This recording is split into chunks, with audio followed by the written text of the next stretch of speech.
네, 안녕하세요. 예스리더 기업가정신대회에 오신 여러분들 환영합니다. 저는 오늘 사회를 맡은 마이크임팩트 대표 한동원입니다. 반갑습니다. 네, 반갑습니다. 근데 아까 영상에서 너무 심하게 클로즈업을 해서 되게 깜짝 놀랐습니다. 그래서 여러분들 심기 불편하셨을 텐데 미리 좀 사과드리고요. 그래서 오늘 저희가 아까쯤에 저기 보신 것처럼 기업가 정신에 대해서 각자 다 물어보고 했습니다. 그래서 오늘 여기에 오신 분들도 제가 여러분들 아시겠지만 초대되신 분들이에요. 저희가 청년 기업가 100분을 저희가 선정을 해서 기업을 하고 있거나 기업을 준비하시고 계신 분들 100분을 저희가 직접 초청했습니다. 그래서 여러분들 옆에 보시면 아시는 분들도 있을 거고 또 얼굴 익숙하신 분들도 있을 거예요. 서로 같이 동료니까 한번 먼저 인사 같이 한번 들어갈게요. 네, 서로 옆에 인사하도록 하겠습니다. 안녕하세요. 안녕하세요. 네. 이렇게 한번 인사하고 나면, 네, 나중에 또 네트워킹 하기가 너무 쉽습니다. 네. 그래서 사실은 오늘은 기업가 정신 대회예요. 그래서 여러분들, 기업가 정신이란 무엇일까요? 상품 같은 건 없죠. 네.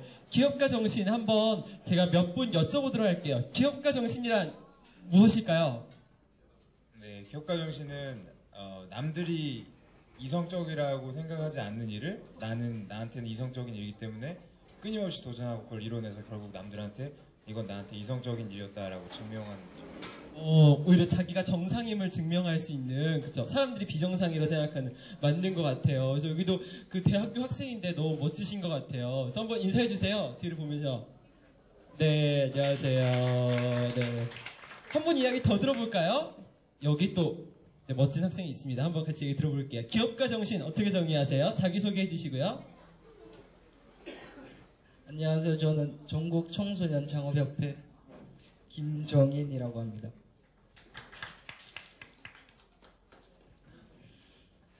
기업가 정신은 세상에서 제일 멋진 정신이라고 생각합니다. 멋있네요. 네, 멋있습니다. 사실 많은 분들이 기업가 정신에 대해서 정의를 했어요. 뭐 안철수 후보님 같은 경우는 새로운 가치를 만들어내는 정신이다. 뭐 피터 드러커 같은 경우는 위험을 감수하고 새로운 기회를 사업으로 연결하는 도전 정신이다. 뭐 이런 얘기도 있고, 앙트레프러너십이라는 기업가 정신의 그 근원 자체가 시도하다, 모험하다는 뜻의 프랑스어에서 왔다고 하시더라고요.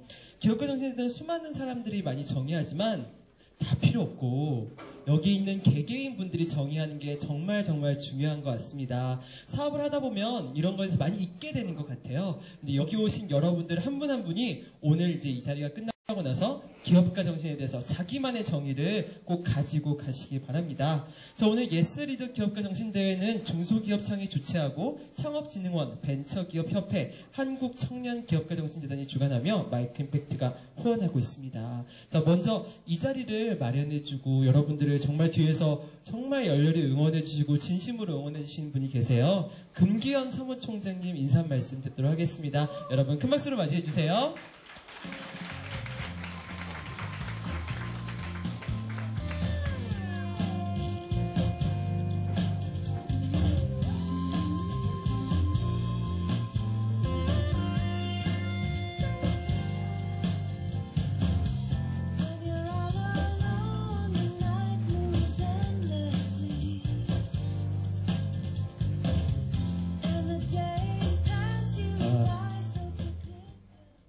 안녕하세요. 금기현입니다. 저희 한국청년기업가 정신재단이 만들어진 지가 이제 1년 한 6개월 정도 됐습니다. 제가 근무한 기간하고 같은데 그동안 저도 다른 직종에 있다가 이쪽에 들어와서 생소했었는데 여러분들 만나니까 굉장히 젊어진 것 같습니다. 저도. 그래서 조금 전에 우리 한동원 사장님이 이 기업가 정신의 정의를 물어보고 그러시는데 아마 여러분들 마음속에 있는 이 도전 정신이나 열정이 기업가 정신이 아닌가 그렇게 생각합니다. 한 해를 마무리하는 이 시기가 돼서 예술 리더의 이 마무리 중에 있는 행사로 열립니다. 여러분들이 내년에도 우리 벤처기업협회의 한인배 실장님 이런 분들이 아마 여러분들한테 좋은 예술 리더의 이 프로그램을 마련해서 아마 도울 거로 생각하고 있습니다. 또 저희 재단도 뒤에서 지원해 드릴 테니까 여러분들이 꿈과 희망을 가지시고 열심히 이 혁신적 창업 정신을 갖도록 하셨으면 좋을 것 같습니다. 새해 복 많이 받으십시오. 감사합니다. 네, 여러분들 청년기업가정신재단의 사무총장님이셨어요. 여러분 창업하다가 힘들고 어려운 일 있으면 사무총장님한테 여러분 떼쓰면 됩니다. 그래서 무작정 찾아가서 명함 꼭 받아서 메일 쓰시고 그러시면 좋을 것 같습니다. 또 한 분의 또 저희의 지지자가 계세요. 그래서 이분 같은 경우도 정말 청년기업인들을 많이 지지해 주신 분이 있는데요. 여러분 나오시면 단순히 인사 말씀하는 게 아니라 여러분들 얼굴 익히기 위한 거거든요. 그래서 나중에 꼭 인사하시기 바래요. 벤처기업협회의 김영수 전무님 모시도록 하겠습니다. 여러분 다시 한번 큰 박수로 맞이해 주세요.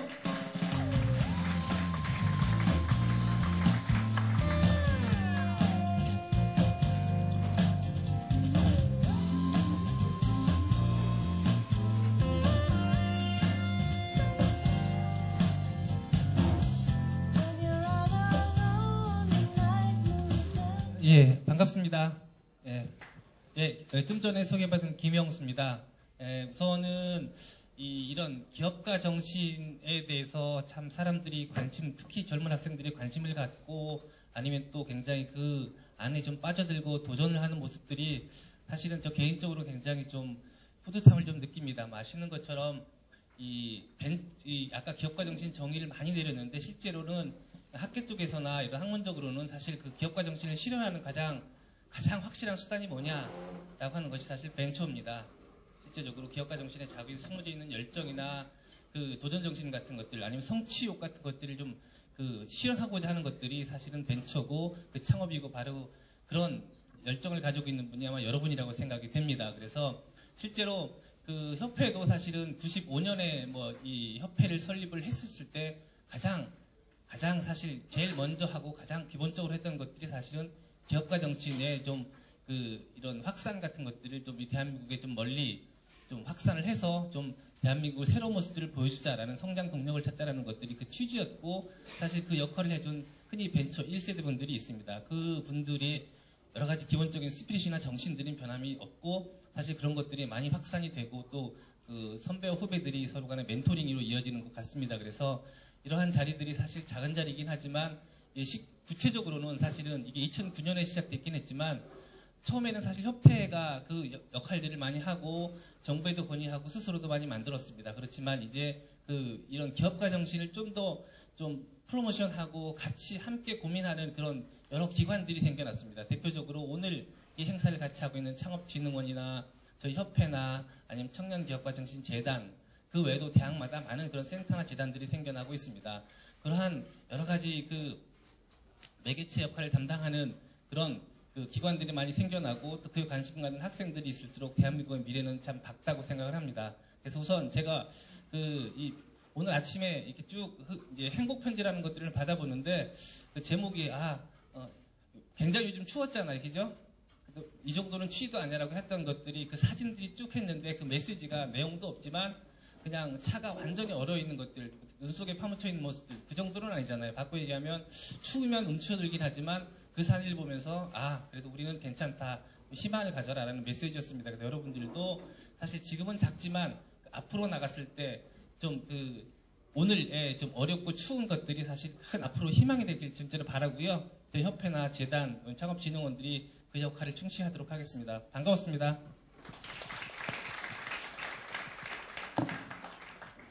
네, 감사합니다. 내년이 정말 창업의 원년이라고 불릴 정도로 굉장히 많은 지원과 굉장히 많은 사회적 관심이 있는데 여러분들 많이 함께 해주시면 좋을 것 같습니다. 자, 오늘 행사 전체 프로그램 소개해드리도록 할게요. 처음 1부에서는 여러분들 아까쯤 얘기하셨던 기업가 정신에 대해서 함께 고민할 수 있는 시간, 그리고 선배 기업가나 동료 청년 기업가들은 어떻게 생각하는지, 미디어, 글로벌 헬스케어, 그리고 글로벌 비즈니스 헬스케어, 뷰티까지 사회적 기업까지 네 분의 기업가들을 함께 이야기 이야기를 들어볼 예정이고요. 네, 청년 기업가 100인의 선택 50분 동안 토크쇼가 진행될 예정입니다.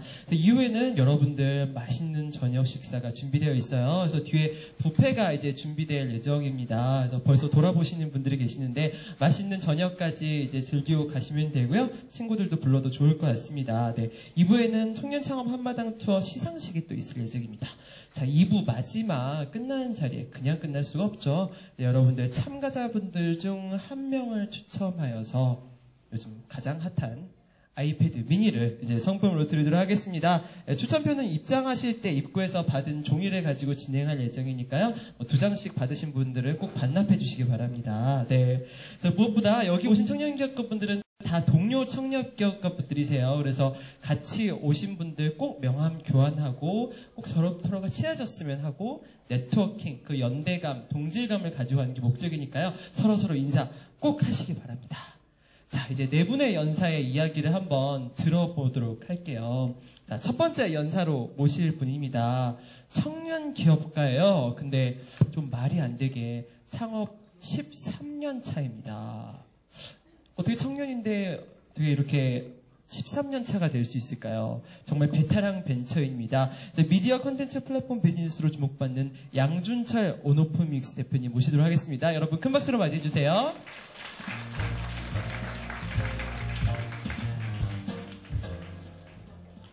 네, 안녕하세요. 온오프믹스 양준철입니다. 반갑습니다.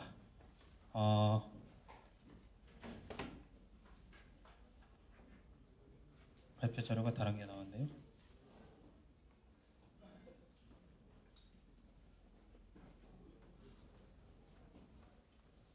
강연을 시작하기 앞서 같이 읽었으면 하는 글이 있어서 이렇게 앞에 쓰게 되었는데 혹시 다 보이시나요? 그러면 같이 읽어주셨으면 좋겠습니다. 200년 전에 노예 해방을 외치면 미친 사람 취급을 받았습니다. 100년 전에 여자에게 투표권을 달라고 하면 감옥에 집어넣었습니다. 50년 전에 식민지에서 독립운동을 하면 테러리스트로 수배되었습니다. 단기적으로는 불가능해 보여도 장기적으로 보면 사회는 계속 발전합니다. 그러니 지금 당장 이루어지지 않을 것처럼 보여도 대안이 무엇인지 찾고 이야기해야 합니다. 장하준 박사님이 책에 서두에 쓰신 말씀인데요. 저는 그 새로운 기업가 정신을 이야기해야 한다라는 주제로 오늘 얘기를 드리도록 하겠습니다. 기업가 정신을 영어로는 entrepreneurship이라고 하는데요. 한국에서 기업가 정신을 얘기할 때는 대부분 회사를 세우라고 얘기를 합니다.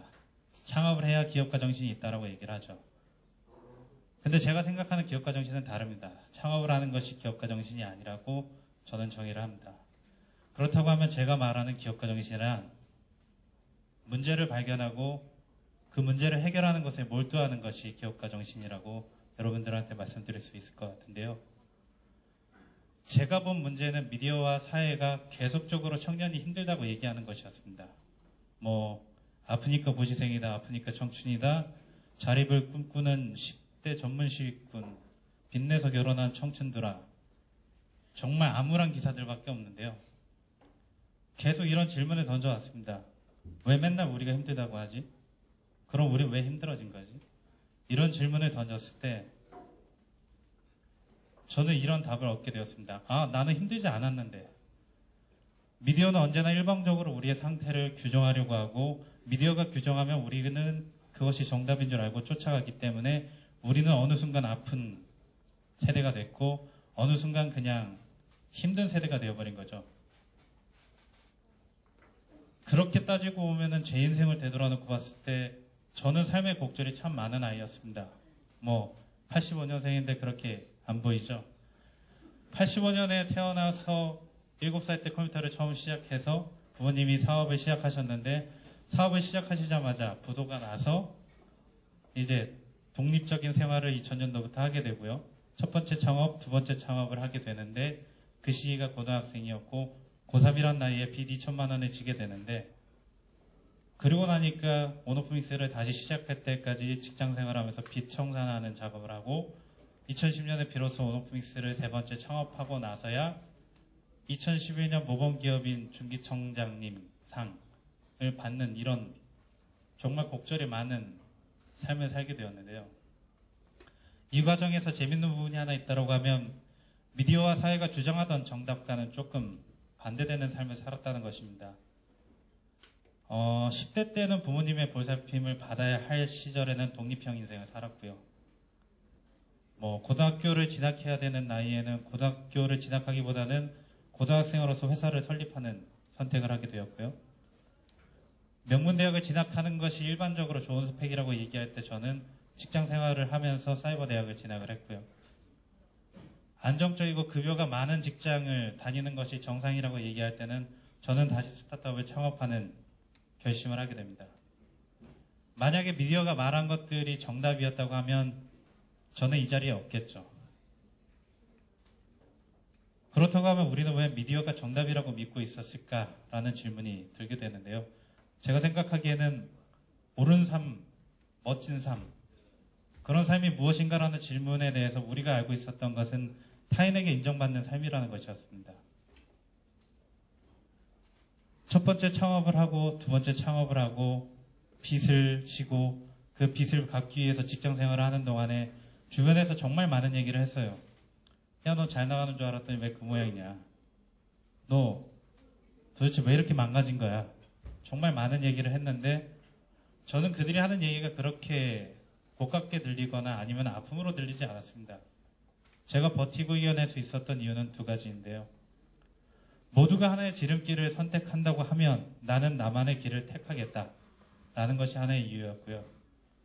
나를 믿고 지지해주는 가족과 내 주변의 친구들이 있는데 그 친구들을 위한 책임감을 지켜야 된다.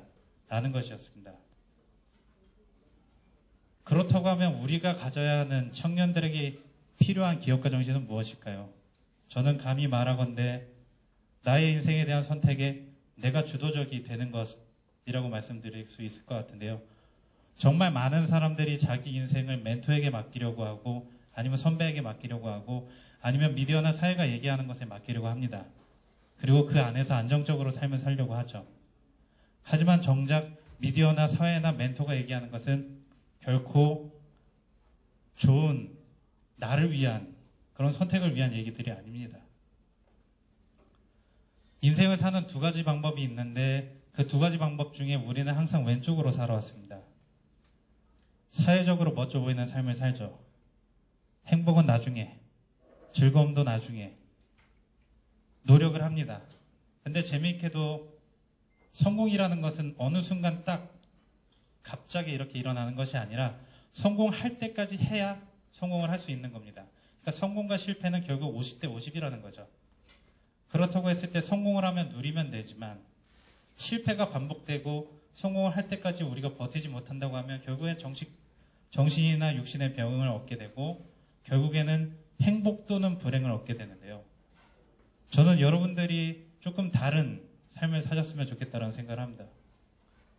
내가 살고 싶은 삶을 살면 그냥 사는 게 행복합니다. 그리고 즐겁죠. 그리고 똑같이 노력을 합니다. 그리고 성공과 실패라는 그 굴레 안에서는 또 50대 50의 확률로 계속적으로 실패를 할 수도 있고 운이 좋게도 성공을 할 수도 있겠죠.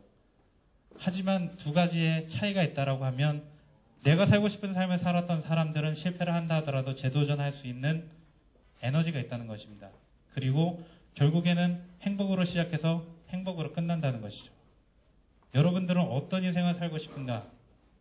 그런 질문을 먼저 던지는 것이 여러분들이 기업가 정신을 만드는 것에 있어서 가장 중요한 일이라고 생각을 하고요. 제가 바라는 2013년에 기업가 정신과 관련된 명제가 몇 가지 있습니다. 진정성을 갖고 사는 사람이 성공한다라는 것을 2013년에는 보여줬으면 좋겠고요. 혼자 살아남는 것이 아니라 함께 성공한다라는 것을 보여줬으면 좋겠고요.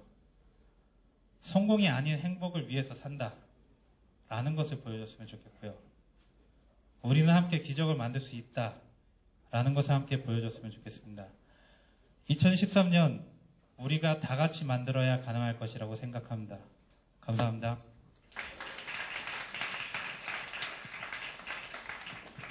네, 너무 감동적이네요. 85년생이죠. 13년 베테랑. 이제 이런 경력이 이제 말씀하신 것처럼 삶을 사는 방법까지 이제 한 것 같아요. 이제 기업가 정신은 결국에는 인생을 사는 방법까지 연결되는 것 같습니다. 여러분, 그 두 가지 인생 중에 무엇을 택하시겠습니까? 네, 저 괜히 물었네요. 네. 두 번째 연사분을 모시도록 하겠습니다. 자, 이분은 처음부터 글로벌에 초점을 맞춰서 진행하신 분이에요. 그래서 벤처기업에게 글로벌이라는 이슈 같은 경우는 정말 뒤로 밀어놓기 미신인데, 이분 같은 경우는 글로벌을 먼저 시작하신 분이죠. 자, 청년 창업자들에게 길을 안내하며 국제사회에 한국의 기업가 정신을 전달하고 있는 분입니다.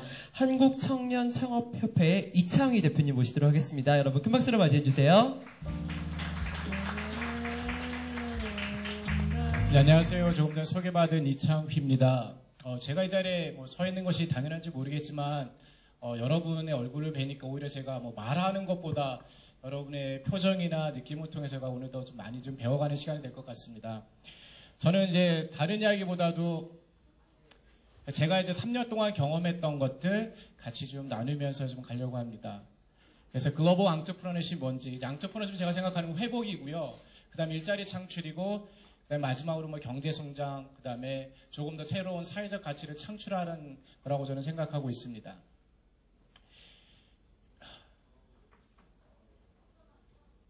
저는 개인적으로 여행을 되게 좋아하고요, 파티도 되게 좋아하고요, 그다음에 기업가 정신도 좋아하고 하고 있는데 리더십이고요, 그다음에 해외 진출에 되게 꿈을 갖고 있습니다. 그래서 3년 전부터 그냥 갖고 있는 돈 빚을 줘서라도 해외 7번, 8번씩 출장을 좀 다니고 있고요. 그리고 제가 또 좋아하는 단어 중에 하나가 이제 무한도전입니다. 좋아하는 일이기 때문에, 행복한 일이기 때문에 그냥 시행착오를 해서도 무조건 했으면 좋겠고, 그 다음에 제가 요즘은 제 사춘기로 표현하고 있습니다. 20대 때는, 10대, 20대 때는 하고 싶은 것 하지도 못했고요. 소극적인 성격 때문에 했었는데, 이제는 이제 마음에 끌리는 대로 내가 좋아하는 것, 나를 행복하게 하는 것이 무엇인지 그걸 향해서 열심히 뛰고 있다 보니까 간혹가다 부모님하고 좀 마찰이 있지만, 그래서 저는 부모님한테 그러면 제 사춘기니까 조금만 이제 양해 좀 해달라고 이야기하고 있습니다.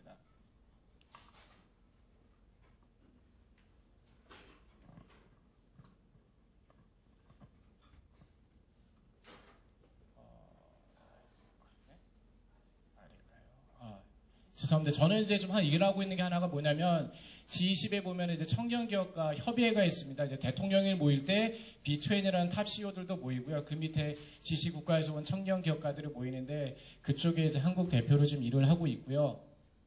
이유는 한 가지입니다. 청년들이 창업하기에 좋은 환경을 만들고 개인들이 이야기가 같이 각 나라에 좀 먹혀들지 않기 때문에 G20 국가의 대표들이 모여서 우리들의 목소리를 정치권의 위정자들의 이야기를 통해서 약간의 조금 더 좋은 환경을 만들고자 그 일을 좀 하고 있습니다. 2010년에 시작이 됐고요. 아마 내년에는 이제 러시아에서 6월 달에 G20 청년기업가 총회가 열릴 예정입니다. 그러니까 하나가 뭐냐면은 이제 지금 현대가 계속 이제 시니어들, 베이비 부머가 백을 하고 있고, 그러다 보니까 청년들이 가운데 좀 샌드위치처럼 끼어 있습니다. 또 하나가 뭐가 있냐면, 그 다음에 청년들이 일자리 문제가 좀 심각하게 되고 있고요. 그러니까 유럽 같은 경우는 평균 30% 넘는 이고요. 그 다음에 그리스 같은 경우는 50%고, 아마 올해 초 통계 보니까 정부에서는 청년 실업률이 한 8.8% 이야기하고 있는데, 다른 이제 경제연구소에서 이야기하기로는 실질적으로 한 20% 육박한다고 이야기를 하더라고요. 그리고 많은 분들이 이제 명퇴를 하게 되고, 이 가슴 가운데 아까 청년들은 무슨 문제냐? 시니어들이 은퇴하고 베이비 부모들이 오고 그들이 일자리를 많이 가져가게 되다 보니까 실질적으로 사회를 졸업하고 취업을 해야 될 청년들이 일자리가 없어지는 좀 더 이제 불운한 그런 샌드위치 세대가 되는 것 같아요. 능력은 있지만 안 되는 것들. 그리고 하나가 뭐냐면 글로벌 경제입니다. FTA가 좀 진행되고 있다는데 그걸 통해서 저는 생각하기를 대기업은 굉장히 좋겠지만 여러분 같은 저희 같은 이제 우리 같은 청년 기업가들 소기업에게는 거의 이제 무덤이 될 거예요. 지금은 이제 무역만 진행되고 있다가 조금 있다가 많은 이제 인력까지가 소통이 되다 보면 해외 진출이나 그런 것들 지금부터 염두에 두지 않는다면 장기적으로는 아마 무한 경쟁에서 어떻게 생존해야 될까. 하나하나 아까 말씀드린 것처럼 뭐였죠? 어른들이 이제 같이 이제 경쟁이 심해지고요. 그 다음에 옆 나라, 중국, 일본, 다른 나라 사람들이 한국에 와서 일자리를 찾아가고 또한 창업을 하고 인터넷 발달로 인해서 인터넷 창업들이 활성화되기 때문에 우리가 가야 될 길이 굉장히 험담하다라는 거죠. 그러나 뭐가 있을까요? 우리에게는 희망이 있습니다. 왜요? 누굴까요? 예, 제가 이분 때문에 10월 달에 헝가리 부다페스트하고 이제 내년에 러시아 총회 때문에 이탈리아에 갔습니다. 만나자마자 인사가 이거였습니다. 하이 마이크. 예, 가는 곳마다 이게 인사였습니다. 그러니까 제가 호주 생활도 6년에서 예전에 누구였냐면은 대장금 때문에 호주에는 한국 식당들이 장사 안 되는 식당도 굉장히 장사가 잘 됐고요. 그 다음에 케이팝이나 한류 드라마 때문에 최근에는 싸이 때문에 오히려 한국 사람에 대한 인지도가 가면 갈수록 높아지고요. 그것 때문에 뭐가 됩니까? 사업 기회가 굉장히 많이 생기더라고요. 한국에 대한 관심이 많아지다 보니까. 저는 가가지고 이런 무대 위에서도 테이블 올라와서 춤을 췄습니다. 강제로요. 한국 사람 이유 하나 때문에. 근데 그것이 오히려 좀 창피했지만 저 자신을 이제 어필할 수 있는 좋은 기회였고요. 그걸 통해서 앞으로도 사업할 수 있는 좋은 파트너들을 만날 기회가 됐었습니다. 그래서 그러면 어떻게 해야 되느냐? 저는 한 5가지를 여러분과 좀 나누려고 합니다. 한 가지 말씀을 드리면 한국에는 멋진 기업들이 없다고 그러는데 저는 생각하기를 미국 사람하고 이야기 나누면 그래요. 너희는 토양이 좋아서 그렇다. 땅이 넓어서. 만약 미국에는 페이스북이 한국에 오고 우리가 싸이월드가 미국에서 시작됐다면 어떻게 됐을 것 같냐. 오늘날의 페이스북은 없습니다. 그러니까 우리가 자꾸 미국을 진출하고 미국을 동경하고 그러는데요. 저는 우리가 갖고 있는 DNA가 훨씬 더 좋다고 생각합니다. 단지 뭐가 부족한지 그것을 같이 좀 나눠보려고 그러고요. 첫 번째 뭘 해야 되냐면은 저는 1인 창조 기업을 지원하지 않습니다. 저는 창업할 혼자 하라고 이야기는 안 합니다. 팀 창업을 해야 됩니다. 정부에서는 죄송하지만 1인 창조 기업 막 창업을 강조하다 혼자 하다 보니까 나중에 외롭고요. 시행착오를 굉장히 많이 겪고 있습니다. 3년 동안에 한 20여 개국 나라를 돌아다니면서 만났던 대부분의 청년 기업가도 혼자 창업을 안 합니다. 팀이 있더라고요. 그리고 제일 많이 봤던 팀은 12팀입니다. 12명의 팀이에요. 캐나다에서 봤는데 그럼 어떻게 너네들 시작하냐 그랬더니 알바를 한대요. 일주일에 타임테이블 딱 만들어가지고 내가 쉬는 시간, 일하는 시간 나눠가지고 그 알바는 뭐냐면 최소 생계비를 버는 거예요. 약속했대. 우리 2년간 버텨보자. 2년 안에 우리 생활비 한 다음에 다시 적고 또 일하고 다시 한번 들어오자고요. 여러분들이 지금 하고 계시면 빠른 시간 안에 팀을 같이 하든지 아니면 협업을 하시든지 그러셔가지고 혼자의 외로움, 슈퍼맨이 안 됐으면 좋겠어요. 지구는 슈퍼맨이 지키고요. 창업은 같이 했으면 좋겠습니다. 그다음에 두 번째가 하나 뭐냐면은 이제 글로벌 띵킹입니다. 아까 말처럼 뭔가 내가 사업이 좀 잘 되고 안정되면 해외 진출해야 되겠다라고 생각하시는 분 참 많은데요. 제가 1년에 한 반은 출장을 다니는데 느낀 거 한 가지입니다. 그냥 나가서 해도 괜찮다라는 거예요. 나중에 가면 아까처럼 때가 늦을 수 있고요. 한국에는 아이템이 아닌데 외국 나가면 아이템이 되는 것도 되게 많은 거 좀 봤습니다. 한 예로 제가 이제 상해 출장 갔는데 떡볶이집은 월 매출이 4억입니다. 그 친구는 중국에 유학 가가지고 사업을 시작을 했어요. 떡볶이 혼자 음식도 모르는 친구가. 근데 지금 프랜차이즈를 본사 이제 직영점을 8개 하고 있는데요. 내년에 한 8개 더 진행을 한다고 그러더라고요. 월 4억이에요. 그 친구도 한 3번 실패를 했어요. 자기가 실패해서가 아니라 샵인샵 개념으로 들어왔거든요. 원 주인이 망해서 나가니까 자기도 어쩔 수 없이 문 닫았던 거예요. 실력 없이 망한 게 아니라. 근데 좋은 투자자를 만나가지고 동료를 만나서 했다라는 거. 그러니까 토요일날 보면 토요대학교 보면 굉장히 성공한 글로벌 CEO들 많이 나오잖아요. 그분들의 이야기가 아니라 전부 다 저는 미래에 나나 여러분들의 이야기가 될 것 같다고 생각합니다. 그래서 두려워하지 마시고 생각은 크게 가지시는 게 훨씬 좋을 거라 저는 생각합니다. 그 다음에 just do it입니다. 맨날 나도 한번 하고 싶어. 해야 될 것 같아. 그런 생각만 갖지 마시고요. 그냥 해보세요. 청년 때 좋은 거는 시행착오를 하더라도 그걸 통해서 배우는 게 되게 크고요. 그 다음에 아까처럼 우리가 리스크를 테이킹해야 되는 것은 내가 감당할 수 있는 거라면 여러분이 마음껏 한번 저질러 보십시오. 평균적으로 한 3-4번 실패를 해야지만이 한 사업 성공한다고 그러더라고요. 그러니까 작은 시행착오는 많이 할수록 좋습니다. 젊었을 때요. 그래서 just do it 하십시오. 그 다음에 세 번째가 그러니까 크로스 컬처럴 커뮤니케이션입니다. 지금 다문화 사회가 됐고요. 우리나라도 100만 명이 넘고 그래서 단일 문화가 다문화고 FTA를 통해서 수많은 사람들이 한국에 들어오고 관광객도 좀 많이 들어오는데 과연 어떻게 할 것이냐. 근데 우리는 대화를 나눌 때 일방적인 대화를 참 많이 나눕니다. 그래서 여러분께서 어떻게 대화를 나눌 것이냐. 그런 부분도 좀 많이 고민하셔서 다른 사람, 내 입장이 아니라 다 문화를 어떻게 받아들이고 인정할지, 나와의 다양성을, 나와의 차별점을 그런 것을 좀 고민하셨으면 될 것 같고요. 마지막 한 가지입니다. 자신감이요. 여러분이 계획하고 생각하셨던 그 모든 것 생각하시고 시행하셨으면 좋겠어요. 해보시고 안 되면 또 하시고요. 그리고 마지막 한국이라는 그 사회가 바라보는 것이 위상이 굉장히 높기 때문에 제 생각은 향후 한 2, 3년은 굉장히 많은 기회가 되고 있습니다. 국제사회에 나가면 동남아에서는 한국을 바라보는 위상이 굉장히 크고요. 여러분이 시장 개척 안 하셔도 돼요. 여러분이 갖고 있던 그 기술력을 로열티 받고 파시면 됩니다. 이제 그런 부분을 제가 좀 하고 있으니까 혹시나 여러분들의 도움이 필요하거나 해외 진출하실 때 내일이 아니라 오늘 시작하시면 될 것 같습니다. 예, 감사합니다. 네.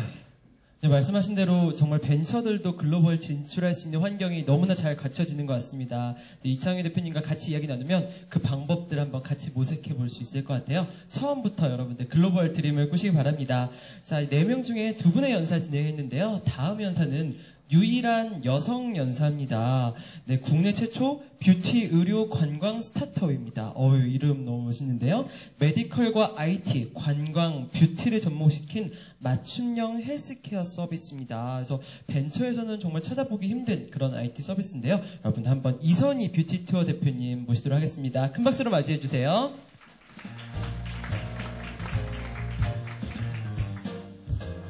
안녕하십니까. 뷰티투어 대표 이선희입니다. 마지막 장이 먼저 나오네요.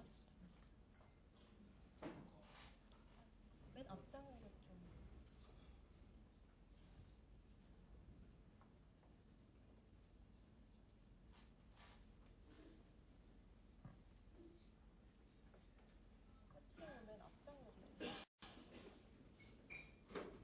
세팅을 맨 앞장으로 좀 돌려주시겠어요? 아까가 제 마지막 장이요. 제 마지막 장. 예, 안녕하십니까. 뷰티투어 대표 이선희입니다. 예, 앞에 두 분 때문에 오히려 제가 더 용기를 얻는 것 같습니다. 저희는 지금 법인 설립한 지 약 5개월 정도 됐고요. 그리고 이제 글로벌에 나간 지 한 달 반 정도 돼서 이제 막 첫 번째 출장과 마케팅을 시작한 아기 회사입니다. 네. 일단 강의에 추천해 주셔서 너무 감사드리고요.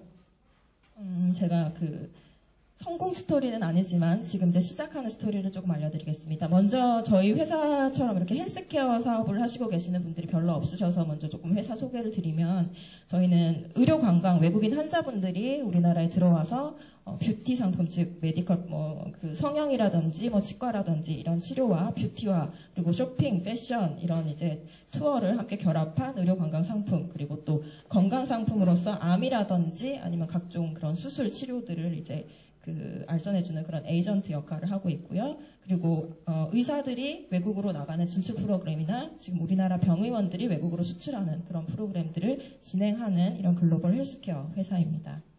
제가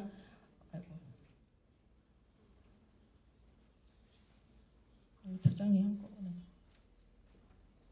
예, 제가 이 창업을 하게 된 스토리는 먼저 어렸을 때 그때는 좀 얼굴이 괜찮았네요. 네, 커서 의사가 되어서 질병을 몸에 지닌 사람들의 병을 고쳐주겠다는 일념으로 이제 자라게 되었는데 그리고 한 30여 년이 지난 하루에 신사동에 있는 하루의 치과에서 이제 라미네이트라든지 심리치료로 외국인 환자의 진료를 직접 보는 것까지 이제 인생 여정을 걸어오게 됐습니다. 그런데 그럼 쉬운 길이었을까? 전혀 아니었습니다. IMF 때 역시 저도 그 아버지의 그 줄도산으로 인해서 생활보호 대상자로서 10년 이상 살았고요. 산채도 써보고 20대 초반에 또 그 스타트업으로 길거리에 눈 오는 날 나 앉아도 보고요. 그럼에도 불구하고 몸과 머리가 있기 때문에 2배로 노력하면 지식이 이긴다. 그리고 아버지께서 기술을 가진 사람이 경영을 알아야 된다. 돈 가진 사람들의 어떤 그 놀이에 놀아나지 말아라 라는 어떤 그런 철학 때문에 이제 외국에서 공순위로 또 21살, 2살 때 또 어떤 경영 컨설팅 스타트업을 하면서 이렇게 수많은 멘토를 찾아다녔고요. 그때 멘토께서 2배로 노력해라. 그러니까 지식이 돈이 된다. 지식을 가진 사람이 돈을 움직일 수 있다. 돈 가진 사람한테 휘둘리지 말아라 라는 어떤 지식 자본에 대한 가르침을 처음 접하게 됐고요. 이때 찾아다닌 멘토분 중에 한 분이 동원그룹 김재철 회장님이신데 이렇게 지도를 거꾸로 놓고 봐라. 세계가 너무너무 넓다라는 이런 신념을 심어주셨습니다. 근데 큰 바다로 나가면 큰 파도를 만나게 되고요. 그러면 더 큰 어려움을 겪게 됩니다. 근데 그런 큰 바다에 나가서 직접 큰 물고기를 잡으면서 일궈낸 사업이 바로 동원그룹이셨습니다. 근데 한번 말아먹고 나니까 굉장히 힘들었어요. 친구들한테 30만 원, 50만 원 빌려서 지하방에 들어가게 됐고요. 동생 데리고 전전긍긍 하던 차에 저희 어머니 파노라마 치과 사진인데요. 치과를 가게 됐는데 이제 부부치과 굉장히 훌륭하신 분인데 견적이 뭐 2천 몇백만 원씩 나오더라고요. 저는 과외를 해서 한 달에 30만 원씩 갚겠습니다라고 말씀을 드렸는데 콧방귀를 끼시더라고요. 아, 돈이 되는구나.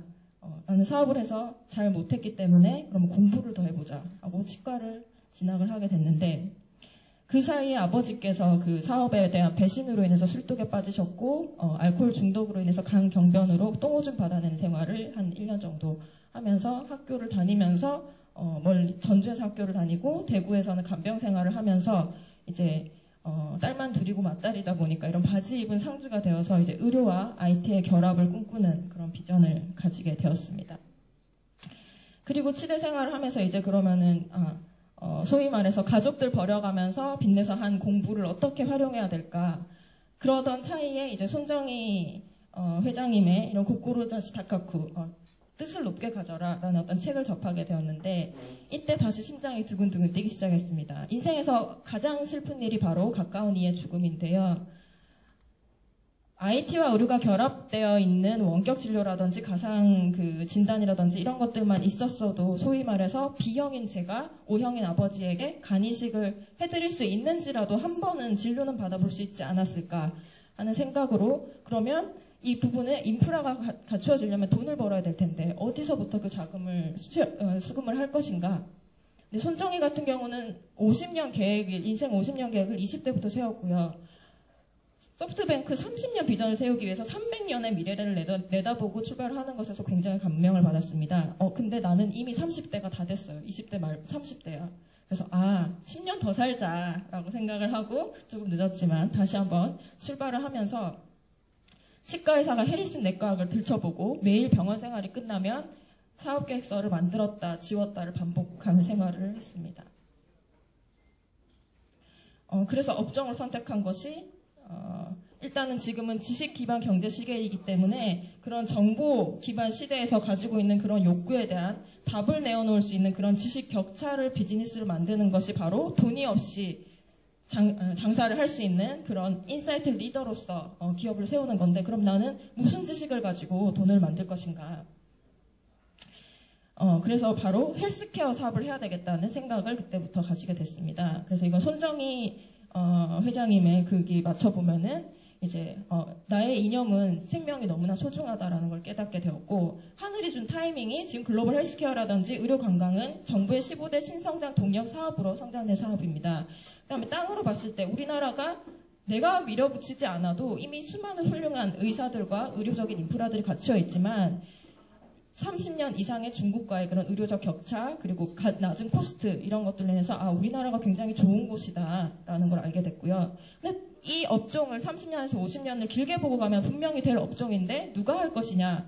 나 같은 사람이 의사 중에 몇 명이나 있을까 생각해봤는데 내가 하면 가장 잘할 수 있겠다는 확신이 들었고요. 그다음에 우리나라에는 현재 의료관광과 글로벌 헬스케어가 체계가 없는 아주 진흙탕 시장입니다. 그래서 이런 시장에 디팩토 스탠다드, 시스템을 세우고 양성화, 표준화, 규격화를 시킨다면 사업 기회가 있겠다라는 판단을 하게 되어서 이런 의료 혁신으로 우리 모두를 건강하고 아름답고 행복하게 만들자라는 비전으로 IT와 의료 그리고 글로벌화를 통해서 메디컬 코리아를 세계로 나가게 만들자 이런 비전을 가지고 회사를 만들게 되었습니다.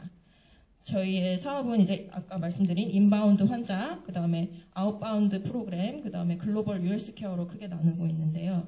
무슨 대기업사냐 뭐 이런 얘기를 하시는데 몸이 한 번 나가서 같은 사람들과 그냥 다른 프로젝트를 여러 가지를 추진하는 결국에는 외국과 우리나라의 메디컬 로드를 뚫으면 사람도 정보도 물건도 왔다 갔다 할 수 있는 그런 컨셉이라서 숏텀, 미드텀, 롱텀 이렇게 나눠서 지금 당장은 중국 성도 북경에 이제 환자들이 오고 가는 이제 루트가 형성이 되어 있고요. 그리고 지금 아시아나 은일부 오늘 방금 답이었습니다. 아시아나 항공에 이제 의료관광 상품을 제안을 넣어가지고 이제 긍정적인 답변을 얻었고요. 그다음에 인도네시아에 또 마침 아시는 분이 계셔서 저런 피부 미백, 덴탈, 연예인 성형이나 검진 프로그램을 런칭을 하고 동시에 또 우리나라 모 치과에서 이제 동남아 진출하는 프로젝트를 좀 맡아달라 해서 몸이 한번 움직이면서 일석이조 삼조의 어떤 그런 사업을 추진을 하게 됐고요. 길게 볼 때는 이제 ITIC라고 해서 세계적인 글로벌 헬스케어 컨퍼런스를 유치하는 건들을 중급 또는 대형 병원들과 이제 계속 이어나갈 생각입니다. 그러면 왜 이걸 하게 됐냐? 하루의 치과에서 소위 말해서 브로커가 데리고 온 환자들을 직접 보철물을 벗겨보고 그리고 이제 환자를 케어하게 해보면서 성형, 관광, 먹튀 이것이 가장 큰 문제라는 걸 알게 되었는데요. 소위 말해서 돈만 먹고 가운데 커미션 먹고 튀는 그런 경우가 생기는데 환자는 나중에 뭔가 뭐 붓기가 빠져서 김태희가 될 줄 알았는데 김태희가 되지 않거나 보철물이 빠지거나 어려움이 생겼을 때 이를 호소할 데가 없는 시스템이 가장 큰 문제였습니다. 그리고 또 러시아 환자가 죽었는데 병원에서 해결 못하고 가운데 그 커미션 먹고 이미 빠지고 그 다음에 이걸 외무부에서 해결하는 이런 사건들이 생기고 있었습니다. 근데 가장 큰 문제는 이런 유치업체들이 의료 지식은 부족하고 서비스만 가지고 관광이나 엔터테인먼트를 하시던 분들이 비전문적으로 접근하다 보니까 전문가가 없었고요. 그래서 임플란트 심어서 소고기 사 먹는 대신에 시집갈 돈 남자친구를 위해서 선물을 사줘야 될 이 귀걸이, 목걸이 다 팔아가지고 회사를 설립하게 되었고요. 그래서 의료와 IT, 뷰티, 관광을 모두 결합한 메디컬 큐레이션 그리고 메디컬 멀천다이징을 통해서 맞춤형 이런 의료 관광을 결합형 에이전트 플랫폼을 만들어야겠다라고 생각을 해서 이런 풀서비스 프리케어부터 포스트케어까지 서비스를 하고 메디컬 큐레이션이라는 개념을 처음으로 도입하게 되었는데요. 소위 말해서 아시겠지만 나 잘났다 하기는 쉽고요. 알바 써가지고 잘한 것처럼 이렇게 요즘 소위 말해서 속여먹기 너무너무 쉽죠. 이걸 전문가가 나서서 어떤 신뢰지수를 개발해서 병원과 의사를 직접 객관적으로 지표를 만들어줘야 되겠다라는 어려운 작업을 하고 있고요. 또 여행을 오는 지금 관광객들이 1000만 명이 되고 있습니다. 하다못해 피부 관리라도 받고 나갈 수 있는 거고요. 그래서 연령대별로 그리고 종류별로 다양한 의료 관광 패키지들을 준비해서 특히 또 치과 같은 경우는 숨어있는 의료 관광 상품인데요. 이런 숨어있는 메디컬 관광 상품들을 세계에 알릴 수 있는 그런 역할을 해야 되겠다라고 해서 이런 모델을 세워서 또 조금 더 제 나이대에 어떤 여자들이 하고 싶은 거 그런 이제 매력적인 관광 옵션들을 넣어서 만들고 있고요. 가장 중요한 게 의료이기 때문에 신뢰해야 된다. 그 다음에 위험, 분쟁이 생겼을 때 또 국제 분쟁적인 문제 이런 문제들까지 한마디로 얘기하면은 정말 창업하기 시작했을 때는 그냥 단순하게 생각했던 것들이 이제 국제적으로도 분쟁 관리를 해야 되는 이런 문제까지 케어를 해야 되기 때문에 창업을 준비하시는 분들을 일단 do it이라고는 하지만 자기가 원래 생각했던 것보다 자금이나 시간이나 에너지나 노력 모든 것이 배 이상 들어간다는 건 항상 염두에 두고 움직이셔야 될 것 같습니다. 그래서 저희는 온오프라인 결합형으로 움직이는 그런 이제 그 컨셉을 가지고 있어서 이제 외국 환자와 우리의 병원들이 이제 온라인을 통해서 커뮤니케이션 할 수 있는 그런 시스템을 이렇게 앱으로도 외부로도 양방향으로 구축하고 있습니다. 네, 요거 한번 보시면 누가 더 예쁠까요? 예, 모두 자, 누가 더 예쁜지를 쉽게 판단할 수 있는 경우도 있고 취향에 따라 판단할 수 있는 이런 경우들이 있는데요. 이런 훌륭한 프로그램을 만들어주신 페이스 에셋이라는 이제 가상 성형을 하고 있는 회사랑도 컨소시엄을 맺고 있고요. 그다음에 지금 한국 소셜 네트워킹 협회와도 SNS 마케팅과 페이스북, 웨이보 마케팅을 통해서 이제 온라인을 결합해서 모든 정보를 양성화하고 소위 말해서 뒤통수 치지 않는 그런 구조로 지금 혁신을 이끌어내려고 합니다. 그래서 저희 마켓은 이렇게 활발하게 중국 현지의 병의원 교류, 그 다음에 방송 지금 출연하고 있고, 그 다음에 중국 현지에서 지금 소프트넷이라는 원격 진료를 담당하시는 회사의 또 우수한 그런 프로그램들을 원격 진료 시연을 했는데 굉장히 반응이 좋아서 이제 심지어 지금 외무성이라든지 여유국까지 연락이 들어와서 어떻게 보면 하나의 외교관의 어떤 역할을 또 동시에 하고 있는 이런 부분들이 있습니다. 이거를 사실 말씀드리고 싶은 거는 나 혼자서 모든 걸 해결하려고 하지 말고 소프트넷에서는 이미 5년 이상 개발해 오신 프로그램이시고 그 다음에 아까 그 원격 그 가상 성형 같은 프로그램은 3년 이상 개발을 해오신 프로그램입니다. 저희 같은 경우는 이거를 잘 조립해서 상품화해서 파는 역할을 하고 있는데요. 아까 말씀하셨듯이 여기서 잘 만든 제품 갖다 주시면 이렇게 훌륭하게 다른 스타트업들과 함께 하실 수 있다는 거. 그리고 또한 사회적인 이런 책임 이런 것들도 조금 더 생각하시면서 가셨으면 좋겠다라는 거 말씀드리고 싶습니다. 네, 경청해 주셔서 감사합니다. 사이트의 김정현 대표님 마지막으로 모시도록 하겠습니다. 여러분 큰 박수로 맞이해 주세요.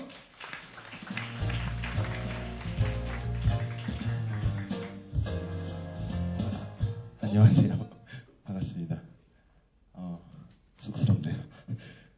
발표를 이런 자리를 많이 가졌던 편인데 할 때마다 늘상 새로운 것 같습니다. 저는 앞서 소개해 주신 대로 딜라이트라는 회사를 창업해서 지금 운영을 해오고 있는 김정현이라고 합니다. 기업가 정신이라는 주제에 대해서 얘기를 해야 된다고 해서 굉장히 고민이 많았습니다. 제 사업에 대해서 설명을 하라고 하면 잘할 수 있겠는데 이런 분야에 대해서 제가 감히 말을 할 수 있는 건가에 대해서 좀 생각을 하다가 저 스스로도 좀 고민을 할 수 있는 그런 좋은 계기가 됐었던 것 같습니다. 저 나름의 이제 기업가 정신에 대해서 생각을 하고 정리를 하는데 제가 생각하는 어떤 기업가 정신은 삶의 방식이라고 생각을 합니다. 보통은 어떤 그 창업을 하게 되는 것들에 대해서 왜 하게 됐는지를 물어보면 굉장히 다양한 이유들이 있거든요. 그리고 좀 공통되는 점은 어떤 직업이라고 생각하기보다는 어떤 가치를 실현하기 위해서 일을 하고 있는 것이라고 라는 어떤 공통점을 발견할 수 있었던 것 같습니다. 그래서 창업을 하고 기업가 정신을 어떤 발산하는 것이 어떤 직업적으로 설명이 된다기보다는 그런 가치를 실현하고자 하는 마음에서 일을 계속 해 나가는 그런 삶의 어떤 방식이 아닌가 그렇게 생각을 했습니다. 그래서 자기가 추구하고 싶은 가치들을 추구하고 그것이 굉장히 위험하거나 무모할지라도 그 가치가 중요하기 때문에 그 가치를 계속 실현시켜 나가려는 어떤 삶의 자세, 살아가는 방법 이런 것이 기업가 정신이 아닌가라고 저는 생각을 해보았습니다. 그리고 저는 이제 기업가 정신에다가 사회적 기업이라는 더 어려운 주제까지 저한테 발제를 맡기셨는데요. 사실 사회적 기업에 대해서는 굉장히 여러 의견이 분분합니다. 이 의견이 분분하다는 것도 정의가 명료하지 않다는 것 때문에 개인적으로도 고민을 많이 했었는데요. 사회적 기업을 하는 사람들, 국내외의 사람들을 보면 그렇게 대단한 일을 한다, 사회적 기업이기 때문에 뭔가 특별하다라는 점을 발견하기는 굉장히 어렵다는 또 공통점이 있었습니다. 예를 들자면 어떤 일을 할 때 예를 들어 게임 회사를 만드신 분은 게임을 굉장히 좋아하고 그 게임을 다른 사람들과 같이 하고 싶어서 게임을 하게 되는 경우도 있고 어떤 전문 분야의 일을 해오신 분은 그 분야에 있어서 어떤 탁월한 업적을 남기시기 위해서 그런 동기부여로 인해서 사업을 하게 되는 경우도 있고 또 어떤 일을 해보았더니 그 일이 너무 즐거워서 그 일을 계속하고 싶어서 사업을 하게 되는 경우도 있고 여러 가지 사실 사업을 하게 되는 이유가 있을 텐데 그런 여러 가지 이유들 중에 내가 가치 있다고 생각하는 어떤 사회적인 가치가 있거나 아니면 사회적인 어떤 해결하고 싶은 문제가 있거나 그런 것들을 해결하기 위해서 그게 모티베이션이 돼서 어떤 업을 일으키고 운영을 해나가는 것이라는 어떤 공통점을 찾아낼 수 있었습니다. 그래서 그렇게 거창하거나 대단한 어떤 일을 한다라는 것보다는 그런 다른 여러 이유들과 마찬가지로 그런 어떤 본인이 중요시하는 하나의 가치를 실현하기 위해서 만들어진 기업이라고 생각을 합니다.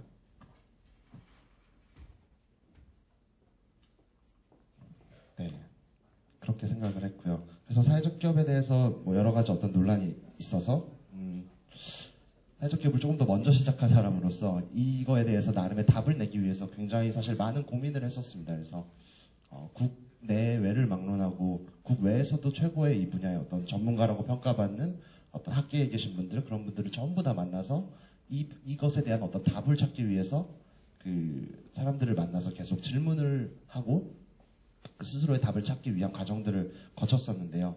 그 굉장히 그 심플한 어떤 답을 얻은 것 같습니다. 사회적 기업이 뭐냐에 대해서 왜 이렇게 집착하느냐라는 어떤 질문을 어떤 교수님이 해주셨는데요.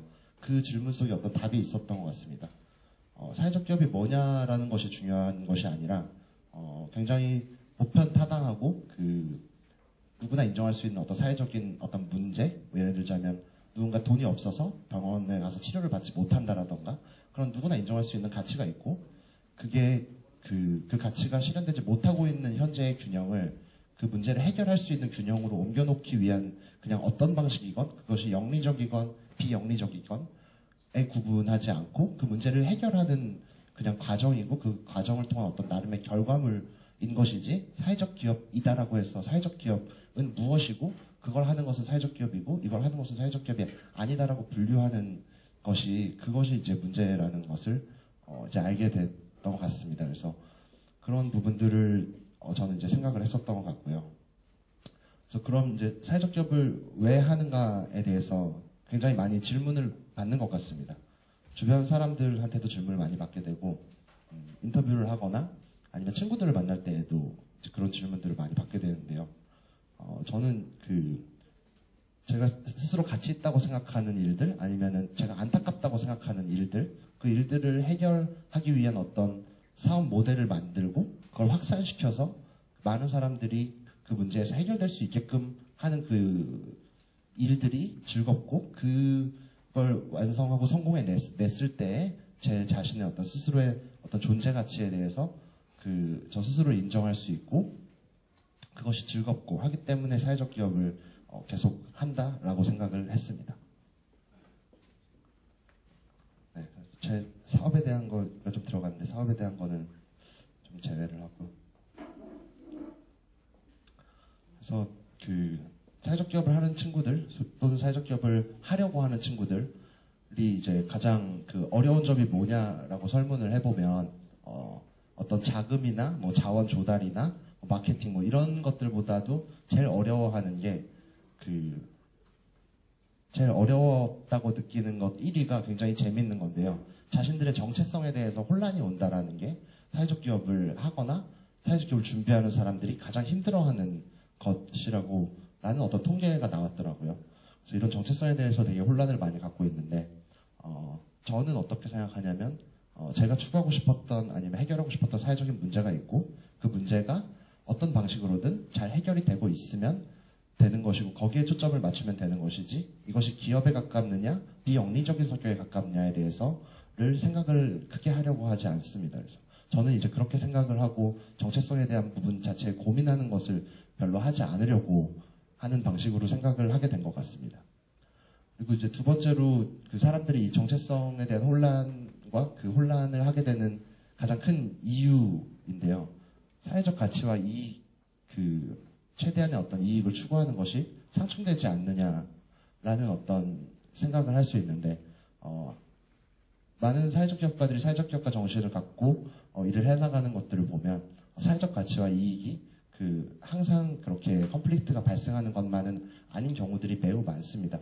오히려 사회적 가치를 추구하기 때문에 더 많은 이익을 얻을 수 있는 그런 사례들도 너무나 많고요. 그래서 저렇게 단순하게만 생각할 것이 아니라 조금 더 사회적 가치와 이익이 항상 컨플릭트가 되는 것만은 아니다라는 관점으로 그런 사례들과 그런 일들 그리고 그런 마음으로 대했을 때에는 새로운 해결책이 열리지 않는가라고 생각을 해보았습니다. 네, 그렇게 해서 어려운 주제인데 사회적 기업에 대해서 굳이 말씀을 하라고 하셔서 사회적 기업에 대해서는 저는 이렇게 생각을 한다라고 말씀을 드렸고요. 제가 이제 기업을 해나가면서 가장 중요한 것이 어떤 것이냐에 대해서 생각을 해보면 저 오른쪽에 있는 것들인 것 같습니다. 많은 사람들이 계획을 세우지만은 그 계획이 중요하다고 생각하지만 물론 계획이 굉장히 중요하지만 실행이 훨씬 더 중요하고 그 실행을 했을 때만 새로운 계획을 세울 수 있는 일들이 너무 많아서 그리고 보통은 실행을 한 이후의 결과물을 토대로 한 계획들로 성공을 하지 그 전에 세운 계획들로 성공하는 일은 흔치 않은 것 같았습니다. 그래서 계획보다는 실행에 초점을 맞추는 것이 굉장히 중요하지 않는가라고 생각을 많이 했고요. 그리고 앞서 양철 대표님이 말씀하셨지만은 성공과 실패는 실패라고 내가 정의한 한순간 실패가 되는 것이고 성공할 때까지 계속하면 그게 성공이거든요. 그래서 좌절하지 않고 계속해서 도전하는 사람만 성공할 수 있는 것이고 반대로 좌절을 하고 포기를 한 사람은 성공을 절대 할 수 없는 것이라는 굉장히 심플한 답을 얻게 되는 것 같습니다. 그래서 이런 부분들이 굉장히 중요하지 않나 생각을 했고요. 그래서 제가 가장 중요시 이제 생각하는 업을 할 때 중요하게 생각하는 부분은 계획만 하고 머릿속으로 이제 소위 말해 이제 통밥을 굴리는 경우가 많은데 아무리 통밥을 굴려도 실행하지 않으면은 절대로 그 길을 찾을 수가 없다라는 어떤 생각을 하게 된 것 같습니다. 그리고 창업을 준비하는 친구들이 질문을 굉장히 많이 해주는데요. 뭘 할까에 대해서 고민을 많이 하는 것 같습니다. 무엇을 할까도 되게 중요한데 사실 무엇을 할지 고민하는 친구들이랑은 별로 얘기할 게 없는 것 같습니다.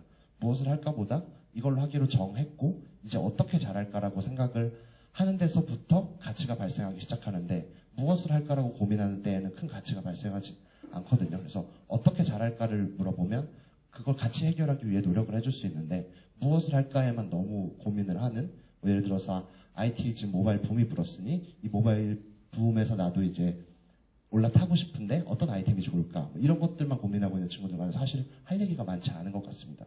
어떻게 잘할지에 대해서 고민을 하고 있는 순간부터 문제가 하나씩 해결되기 시작하는 것이라고 생각을 합니다. 마지막으로 말씀드리고 싶은 부분은 여러 가지 사회적인 환경이나 이런 것들이 사실 청년들이 기업가 정신을 발휘하기에 굉장히 좋지 않은 환경이라고 생각을 합니다. 예전에 비해서는 굉장히 많이 좋아졌지만 그렇지만 본질적으로 놓고 보면 꼭 창업이 아니더라도 나는 어떤 가치를 갖고 어떤 가치를 중시하면서 어떤 삶을 살다가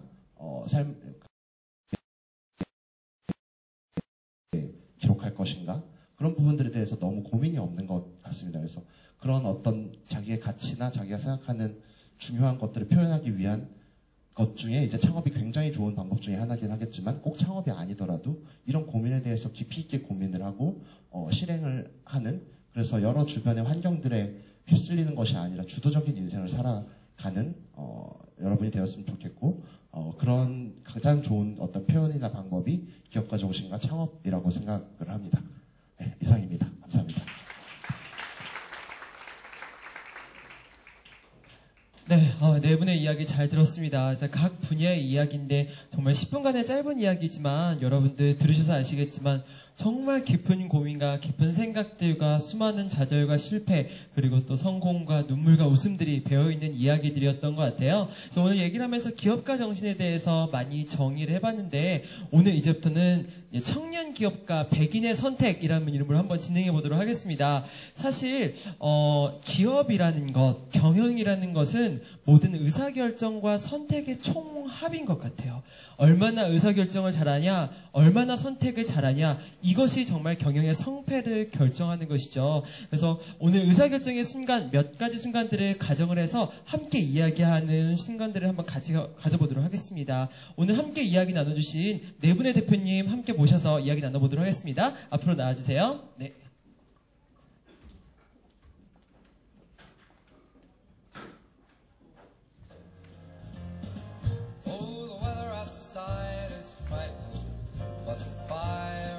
네, 크리스마스는 지났지만 역시 마지막 크리스마스 분위기를 연말 분위기를 함께 내보면 너무 좋을 것 같습니다. 네, 네 분의 다른 분야의 기업가여서 공통점이 없기도 하지만 정말 근저에 또 공통점이 많은 것 같아요. 오늘 양준희 대표님 함께 해주시는데 어떠신가요? 오늘 기업가 정신에 대해서 고민하고 같이 이야기할 수 있는 시간 가졌는데. 네, 되게 재밌는 것 같습니다. 아, 네. 정말 재미없어 보이네요. 그렇습니다. 네, 오늘 빠르게 한번 같이 진행해 보도록 할게요. 저희가 오늘 진행하면서 모바일 설문조사를 먼저 같이 진행했어요. 그래서 기업가 정신의 개념 이런 거에 대해서 100명에게 모바일 설문조사를 돌렸습니다. 그래서 첫 번째 질문 뭐 이렇게 같이 보면서 얘기해 볼게요. 저희가 기업가 정신이란 무엇인가 많이 강조하고 있잖아요. 기업가 정신이란 무엇이라 생각하는가? 라고 이제 100명에게 물었습니다. 뭐라고 답했는지 볼까요? 40%가 불굴의 도전 정신이라고 했네요. 그리고 27%가 사람을 이끌 수 있는 리더십, 그리고 17%가 미래를 내다보는 통찰력, 그리고 도전 정신 이런 게 기업가 정신을 형성하는 가장 또 큰 이야기인 것 같아요. 여기 계신 대표님들은 어떻게 생각하세요? 기업가 정신의 정의. 아무나 말씀해 주세요. 네. 이선희 대표님 먼저 말씀해 주시겠어요? 기업가 정신의 정의. 뭐 사실은 아까 그 자료가 정말 맞는 것 같은데요. 네. 저는 기업가 정신이라는 게 리스크가 큰 곳으로 큰 바다로 리스크를 떠안고 그 조각배를 타고 망망대해를 나가는 거라고 생각하는데요. 네. 그럼에도 불구하고 정말 굴하지 않는다. 어려움이 굉장히 많이 오잖아요. 작은 어려움 뒤에 안 올 줄 알았던 큰 어려움이 또 더 오고 또 더 사업이 커지면 커질수록 더 큰 어려움이 올 텐데 그런 네. 어려움에도 굴하지 않고 계속해서 나아갈 수 있는 그런 것인 것 같습니다. 맞아요.